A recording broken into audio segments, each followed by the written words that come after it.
From making sure you save the most money for your retirement to expanding your small business, it is Money Monday, and here's always to help answer your financial questions is our friend Paul Hood from Hood CPAs. Paul, great to see you. We have 3 viewer questions, but first, love your suit color. We're almost matched today. Yours is a little more purple, but it's close. Our first question is from Justin, and Justin says this: I want to make sure that I get the most out of my retirement. I started saving early. Recently, I heard about a saver's credit. What is that, though, and who is all eligible for it? So it's a credit. It's an incentive when you file your tax return to the government to give you a little bit of money. It's fairly limited. It sounds great. You can get either a 50%, 20%, or 10% contribution or credit based on what you put in. The challenge is the income limits are pretty low.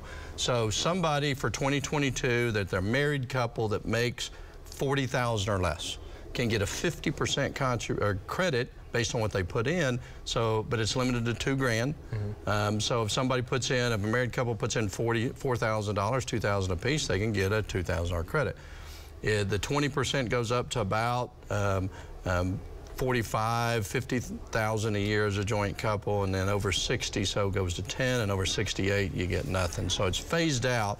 So people, it's really, if he makes very much money, or you're married and make very much money, very few people get it, but it's a great thing to have, and it should calculate automatically. And it's good he's saving money early too. That's right. Yep. That's exactly right. All right, our next question is from Brandon, and he says, my wife recently inherited a vintage Mustang from her family. I thought we could turn it into a business by renting it for photo shoots. That's kind of a good idea. Well, I already have an LLC for my rental home business. Should I create a separate LLC for the Mustang or merge it with my existing business? So from a tax standpoint, it's fairly irrelevant. So an LLC is really a state-level legal entity. It's designed to protect the assets of the LLC from a lawsuit from the outside, and it's also potentially designed to protect the owner personally from lawsuits from within the LLC. So the IRS doesn't recognize an LLC as a taxable entity, though, and lots of people don't know that. So we have to tell the IRS this is going to be taxed as a sole proprietorship, a partnership, or corporation. So for tax purposes, it's okay to combine them. For legal purposes, if they think they're going to get sued, or if they get sued in the rental business, they could take the Mustang. Maybe they do something separate, but other than legal, it's okay to combine them. Okay. And our last question is from Hunter, and he says, I own an S corporation. I get charged a 3% credit card processing fee when a customer pays using their credit card. Can I write this off as a deduction?